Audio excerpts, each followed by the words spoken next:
Assalamualaikum warahmatullahi wabarakatuh. I'm Teno Dwi Purwanti from 5B of English Education Department. And now I will review the book of Sociolinguistic and Language Teaching by N.H. Hornberger and S.L. McKay.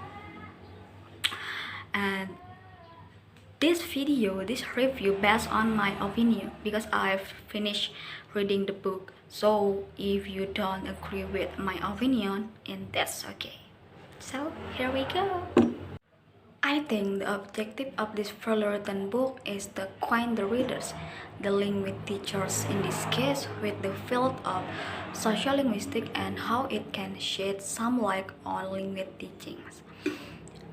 Especially for those teachers who deal with students coming from linguistically diverse backgrounds.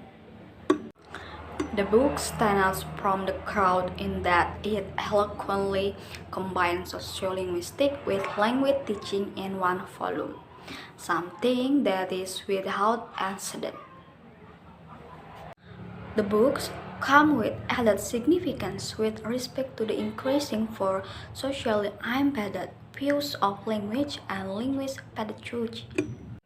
Very few books ever embark on such a daunting task, and the majority treat these two subjects separately.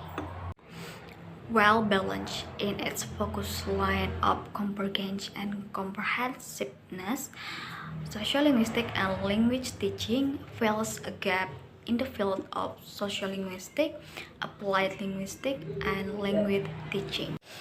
Introductory books on sociolinguistics do not usually consider the language classroom teachers or students.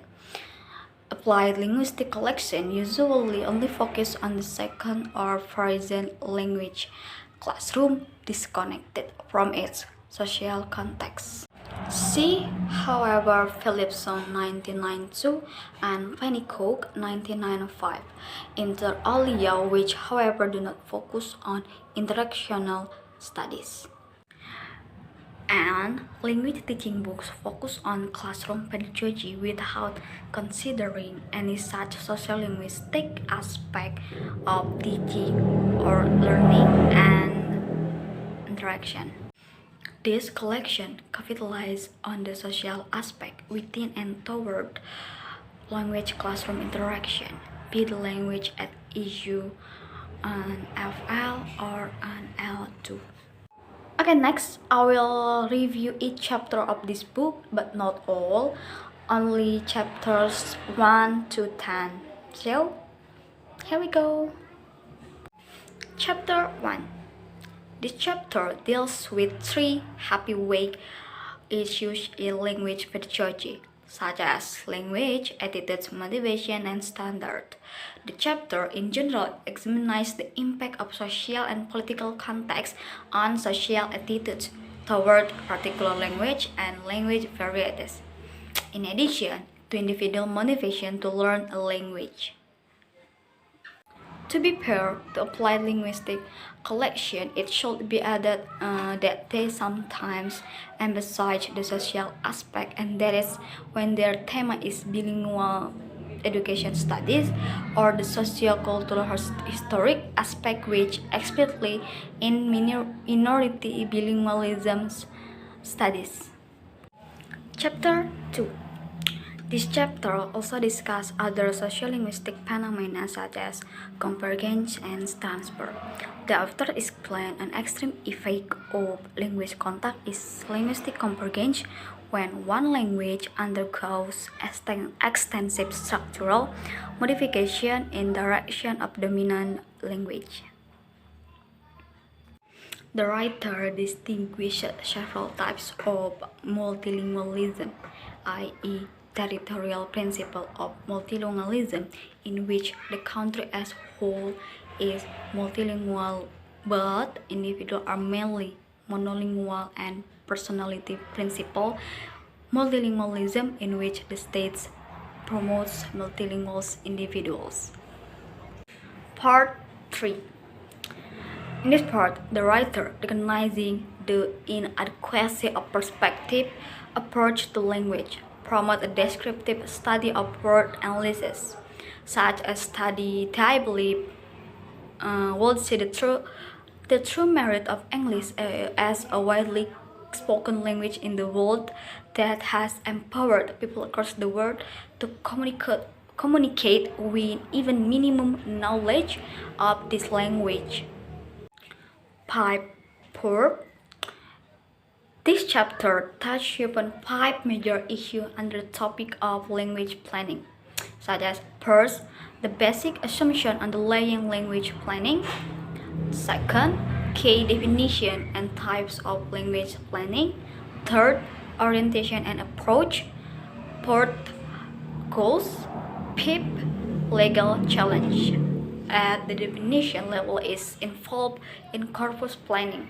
In addition, the level at which language planning the ones involved in it need to be defined clearly. Chapter 5. The chapter introduces the reader headed by the savvy teacher with common concept and terminology in sociolinguistic studies, such as dialect maps and isocloses. These imaginary lines will demonstrate a dialect area that are lexically, phonologically, and syntactically distinct. Also, the chapter explains a reason for language change and appearance of regional dialect.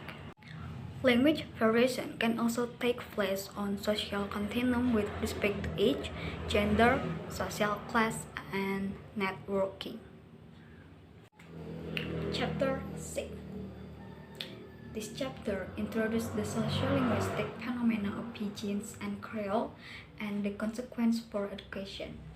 And for teachers, should these varieties be ignored? Attitudes to these varieties are different and not often quite favorable. Chapter 7.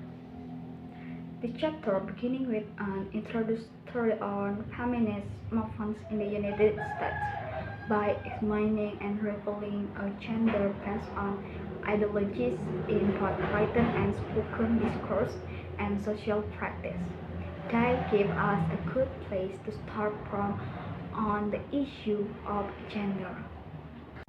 Chapter 8. This chapter looks at the micro level of both sociolinguistic analysis, touching upon the role and linguistic relation of such phenomena as situated co-membership, contextualized cues, sociolinguistic transfer, interpretive mismatch, and oppositional discourse in face-to-face interaction. These chapters begin with an overview of the perspective, methods, and findings of the ethnographic microanalysis of analysis interaction, also known as microethnography. Chapter 9. In these chapters, review the intellectual defining of interactional sociolinguistic approach, defining to us what lies at the core of interactional sociolinguistic. Key concepts of interactional sociolinguistic are explored. Here such prime and footing and contextualized cues, contextualized presupposition, and situated inference. Part last but not least, 10. In these chapters, construct a bridge extending between the previous two chapters on ethnographic, microanalysis, and intellectual sociolinguistic, and the following two chapters on the ethnographic of communication and speech acts. This chapter mainly concerned with three research questions. First, what are the sources of intercultural miscommunication? Second, what are the social factors of such miscommunication? And third, what can be done to improve intercultural miscommunication?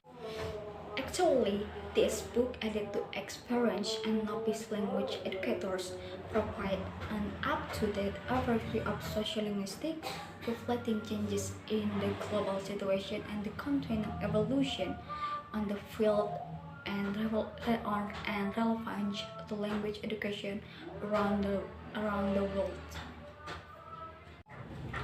Topics covered internationalism and popular culture, public style and identity, Creole language, critical language awareness, gender, ethnically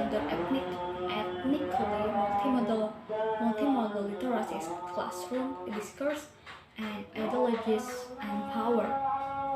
Whether considering the role of English as an international language or initiatives in indigenous language revitalizations in every context of the word sociolinguistic perspective highlight the fluid and flexible use of language in communities and classroom, that the importance of the teachers practice that open up spaces of awareness and acceptance to the widest possible communicative repertoire for students.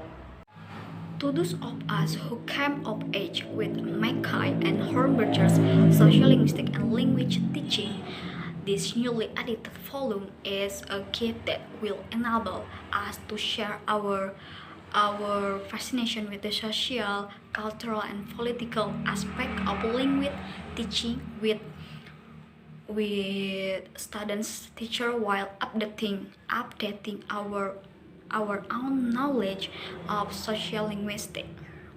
This volume makes it ideal for multiple readers can enter through the chapter of greatest interest at the moment, then follow your own links to language and ideology, variation, literacy, identity, and interaction. It belongs in all our libraries.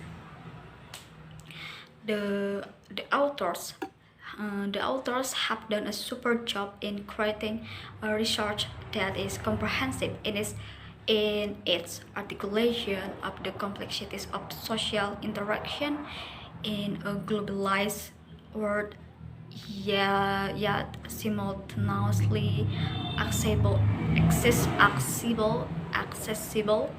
lucid, engaging, and thought-provoking.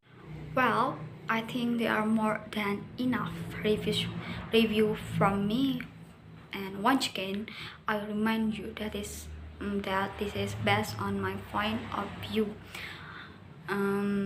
After reading this book, it may not be completely correct and not in accordance with your point of view, but the contents of no one's head are not the same, so the interpretation will definitely different.